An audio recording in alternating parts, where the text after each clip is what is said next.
Ow! Jeez, Vegeta, that was a cheap trick. You were just simply incompetent. What? This has gotta be unconstitutional or something. Huh? What does that have to do with our fight? It's just gotta be against the law. I don't give a crap about the law. Think about the founding fathers. Ugh, your culture's disgusting. Whoa, guys, what's going on here? Vegeta hates the Constitution. I never said that. Looks like I need to explain what the Constitution is. No! Well, everything started with the founding fathers. Are you ignoring me? Stop ignoring the great Vegeta. And it all led to the Great Compromise. Oh, what's that? Was it strong? I'm glad you asked, Dad. It was a compromise reached during the Constitutional Convention that said that the government would have 2 houses in Congress. A state's power was based on population, as well as 2 senators for each state. I'm not sure what's all this about houses. Your mind isn't very sharp, is it, Kakarot? That was actually quite easy to understand. Is there a compromise that's a tad bit easier to understand? Well, sure. There's the 3/5 compromise. Well, math isn't really my strong suit. Oh, no. It's actually really simple. See, back when slaves were still widespread, the founding fathers couldn't agree on how to count them. Because a state with more people has more power in Congress, slave-owning states wanted them counted, while states with less slaves didn't want to get left behind in power.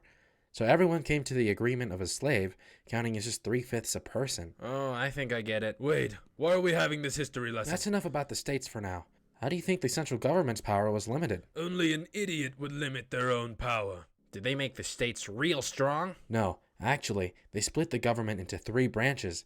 Its checks and balances mean that the power is kept in check. That's moronic. The strongest elite must have absolute power. That's some extreme federalist thinking right there. I just let the people do their own thing. I guess you could call that an anti-federalist approach. Anti-fooderist?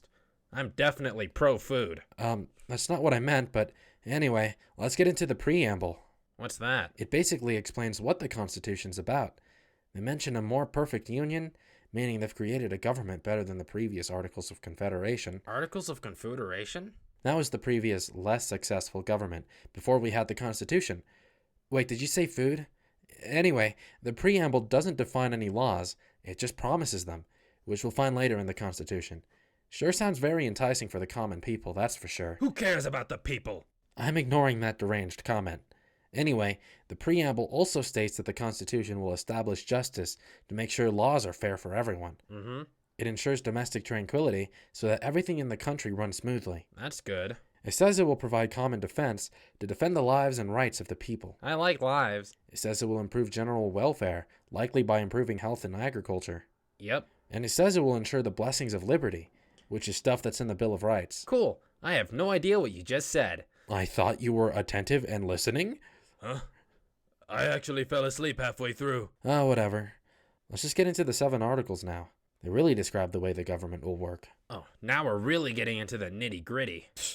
There's no way he memorized every article in order. So Articles 1 to 3 establishes the legislative branch, executive branch, and judicial branch, all in that order. Why does he know so much? Article 4 describes the relationship between the states. Whatever. Article 5 explains how an amendment to the Constitution can be made. I petition for a National Taco Tuesdays amendment. I'm sure that would be a good time, although it might be a bit difficult to get that one passed. That actually doesn't sound that bad. Taco Tuesdays aside, Article 6 states that the federal law shall be the supreme law of the land. Oh, now I really need that taco idea passed. And Article 7 addresses the ratification of the Constitution. Geez, that sure was informative. And I haven't even gotten to the major principles yet. You mean there's more? These major principles define how many functions of the government operate. One of my favorites is popular sovereignty. Popular soggy tea? Isn't tea usually soggy? Sovereignty, meaning supreme power or authority. This principle gives power to the people. Ah, popular soccer team, got it. It's sovereignty! Oh, poverty. Anyway, the next principle is federalism, which is all about having a limited central power by dividing said power into federal, national, government, and state government. Seems like these guys are really obsessed about limiting power. Well, they were just too scared about giving too much power to one entity. I've had my fair share of emperors. Yup, usually doesn't work very well. Which is also why another principle is the checks and balances system. This system keeps the 3 branches in check with a 2/3 vote arrangement. God, when is this lecture going to end? Don't worry, Just a few more principles left. Fine. Next is judicial review, which gives the judicial branch the advantage of being able to interpret the Constitution and overturn some laws. That seems pretty strong. Sure is. There have been many debates over how the Constitution should be interpreted. Second to last is limited government. A limited government with specified powers and limitations is fundamental for democracy. I swear we've already gone over something similar to that. Stop wasting my time. Gee, sorry, Vegeta. Let's move on to the last principle then. The last one is individual freedom. This principle protects the rights of the people, although the rights aren't unlimited, and they can be restricted in some ways to maintain public order. That makes sense. Good. We're finally done. I have a sparring date to attend to. Who? Is he strong? It's you, stupid. Oh, then he's definitely stronger than you, that's for sure. What was that? I'll kill you where you stand. Thanks for listening, guys. Bye.